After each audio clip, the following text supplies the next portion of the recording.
La parole est à présent à Monsieur Jean-Philippe Tanguy pour le Rassemblement national.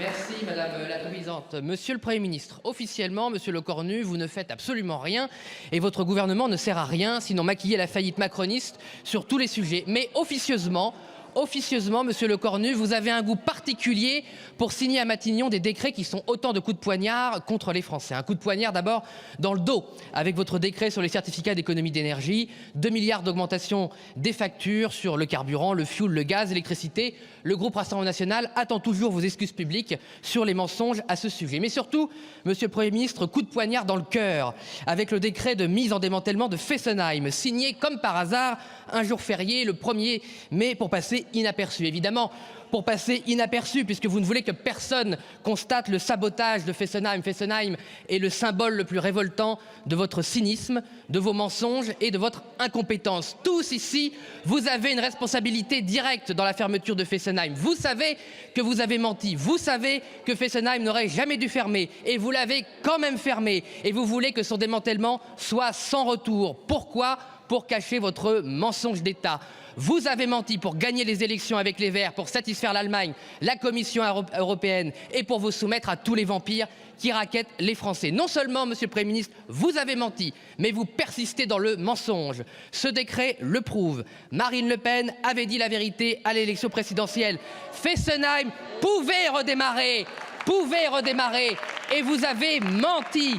Aucun des travaux n'avait été fait en 2022 et aucun travaux n'a encore été fait pour le moment qui empêche techniquement et non pas administrativement la relance de Fessenheim. Vos mensonges doivent cesser. Vous devez retirer immédiatement votre décret. Vous devez suspendre tous les travaux à Fessenheim et vous devez laisser les Français choisir en 2027 à la présidentielle s'ils veulent vous faire payer votre cynisme répugnant. Merci Monsieur le député. La parole est à Monsieur Roland Lescure, ministre de l'économie et des finances. Madame la Présidente, merci Mesdames, Messieurs les députés, Monsieur le député Tanguy. Non seulement comme toujours vous racontez n'importe quoi, mais vous racontez ça n'importe comment. Alors, votre fantasme des certificats d'économie d'énergie, tous les 15 jours, on y a droit. C'est ce qui permet aujourd'hui de financer la transition énergétique pour des ménages qui en ont le droit, qui en ont besoin et qui en ont envie.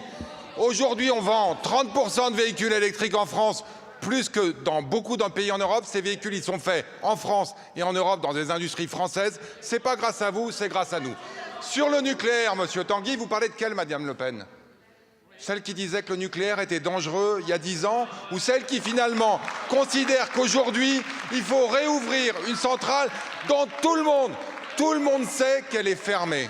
Alors vous vivez dans le passé, Monsieur Tanguy. Vous voulez revivre un passé qui date de décennies. Vous voulez réouvrir des centrales nucléaires fermées. Nous voulons investir dans l'avenir des centrales nucléaires et du renouvelable, oui, parce que nous avons besoin des deux, de manière à projeter la France vers l'avant. Nous accompagnons le territoire. Nous ne votons pas des amendements. Je me souviens, Madame la Présidente, j'étais à votre place quand vous avez fait voter un amendement par l'Assemblée nationale réouvrant Fessenheim. Totalement inopérant, totalement ridicule, totalement rétrograde et oubliant de projeter la France vers l'avenir. Monsieur Tanguy, vous pouvez brailler autant que vous voulez. Nous projetons la France vers l'avenir. Vous regrettez son passé. Nous vous y renverrons. Merci beaucoup, Monsieur le ministre. La parole est à présent à Monsieur Carl Olive pour le groupe Ensemble pour la République. Une seconde. C'était 0 sur mon compteur, mais... Menteur. J'appelle Monsieur Jean-Philippe Tanguy pour le Rassemblement national. Merci Madame la Présidente, Monsieur le Ministre. Chers collègues, Monsieur le rapporteur Sansu, vous avez dit effectivement le gouvernement pense que l'acier et la métallurgie sont morts en Europe. Je pense malheureusement que vous avez raison. Mais pourquoi l'acier dans cette situation? C'est que tous ici, à part le Rassemblement national, vous avez tenu les coups de poignard que vous avez mis dans l'acierie française. Et vous aussi, la gauche.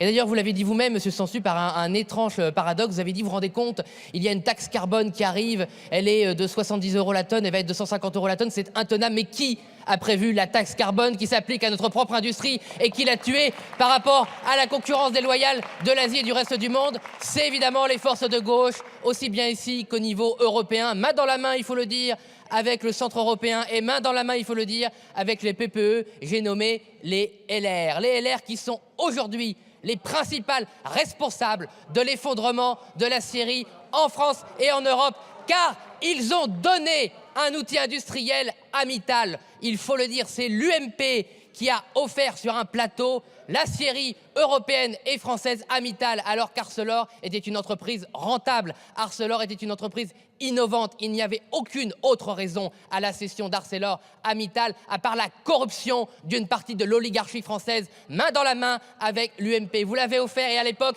il n'y a qu'un seul parti qui s'était vraiment frontalement opposé à la cession d'Arcelor à Mittal, au capitalisme indien, c'est le Front National à l'époque qui s'était opposé à cette cession. Paradoxe des paradoxes, nous avons un orateur socialiste brillant en l'occurrence, qui condamne l'action de son propre groupe politique et le président de la République des socialistes lui-même, à savoir François Hollande. Alors, collègue Brun, je vous en prie, mettez pour une fois dans votre vie vos actes en rapport avec vos paroles. Changez de siège, allez un tout petit peu plus à gauche si vous l'osez, ou venez peut-être un peu plus à droite. Merci, monsieur le député. Merci, Madame la Présidente. Écoutez, je ne sais pas pourquoi, Monsieur le Ministre, vous avez dit que j'avais tapé sur la nationalisation, mais il y a vraiment, les macronistes, vous vivez en permanence dans un monde parallèle, quoi. C'est-à-dire qu'en fait, vous mentez tellement aux Français, je sais pas, vous devez mentir à tout le monde, en fait. Vous devez mentir aux Français, à vos équipes, à vos amis, à votre famille. Vous êtes dans le mensonge permanent et donc vous pensez que tout le monde ment. Alors ici, on dit la vérité, donc je n'ai pas prononcé un mot pour taper sur la nationalisation. Pour une raison simple, nous avons une vision pragmatique de la nationalisation. Et Marine Le Pen l'a rappelé à de nombreuses reprises, c'est le dernier outil de la politique industrielle. Nous ne sommes pas encore dans la nécessité d'utiliser ce dernier outil. Mais peut-être qu'il le faudra. Peut-être qu'il le faudra, car nous n'avons pas spécialement confiance dans le capitalisme indien. Pas parce qu'il est indien, mais parce qu'il est étranger. Nous n'avons pas confiance dans les intérêts capitalistes et partenariats des étrangers. Nous n'avons confiance que dans l'intérêt de la France. Mais je comprends que pour vous, ce soit inenvisageable, parce que vous pouvez critiquer le fantasme de Sansu à Bercy. On a vécu la réalité de Macron à Bercy. C'est évidemment le saccage des intérêts français à des intérêts étrangers. Et quand vous dites, effectivement, il y a un sujet sur lequel on peut vous compter sur vous, c'est les nationalisations inutiles. Vous avez réussi à inventer la nationalisation qui ne sert à rien, c'est-à-dire à nationaliser une entreprise qui était déjà possédée par les intérêts français, à savoir EDF. La Cour des comptes, tellement consternée elle-même qu'elle doivent travailler sur un sujet qui ne servait à rien, vous a rendu un rapport que vous n'avez sans doute pas lu, qui explique que ça ne servait à rien. 9 milliards pour rien. C'est toujours moins cher que ce que propose le futur ministre dans nos cauchemars aussi, je vous rassure, Sansu. Par ailleurs, bon, l'investissement de Dunkerque, je rappelle pour finir que personne ne l'a dit pour le moment, donc je vais le dire, le fameux grand investissement d'ArcelorMittal à Dunkerque est payé pour la moitié par les Français à travers les certificats d'économie d'énergie. Donc effectivement, je comprends qu'ils sautent sur l'occasion, parce que avoir un investissement qu'ils sont censés faire payé par la moitié par les contribuables français, pourquoi se gêner? Peut-être qu'un jour ils le vendront, mais quand ils le vendront, prendront tout le pognon. Merci, monsieur le député. Je vais demander l'avis au banc. Madame la Présidente, Madame la Ministre, chers collègues, évidemment, nous voterons pour le rejet, pour qu'il n'y ait pas de débat, car il n'y a pas de débat à avoir, car les Français ont eu ce débat et ils ont dit non. Vous êtes, chers collègues, ici par la seule volonté du peuple. Vous êtes ici par la seule volonté du peuple et vous n'avez jamais eu le mandat pour défaire ce que le peuple a fait. Ce que le peuple français a fait par référendum, seul le peuple peut le faire par référendum. Vous n'avez jamais eu ce pouvoir et vous ne l'aurez jamais.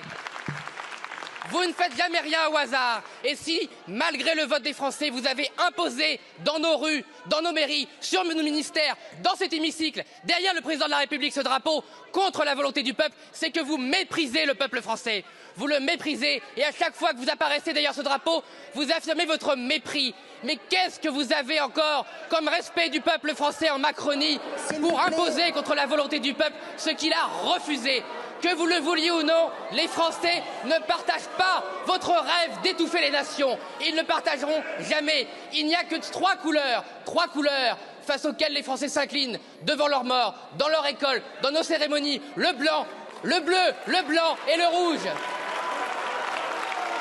Il n'y a aucun symbole dans votre bleu, dans votre 12 étoiles. Vous-même, vous ne savez pas d'où qu'ils viennent. Vous justifiez le passé par le présent. Depuis quand justifie-t-on un symbole censé être enraciné dans le passé par le présent? Ça n'a aucun sol. Le blanc, notre blanc, c'est 1000 ans d'histoire éternelle de la France. C'est le manteau des églises. C'est l'étincelante lumière de la Révolution. Le rouge et les bleus, c'est le peuple de Paris, uni, symbolisé dans la Grande Révolution, qui, à travers le temps et l'espace, symbolise pour l'éternité le peuple de France. Je vous remercie. Merci d'avoir regardé ce contenu jusqu'au bout. Pour faire vivre la chaîne et partager votre avis, vous pouvez liker ou commenter la vidéo. N'oubliez pas d'activer la cloche pour ne rien rater des prochaines actualités et infos politiques. À très bientôt sur IFP.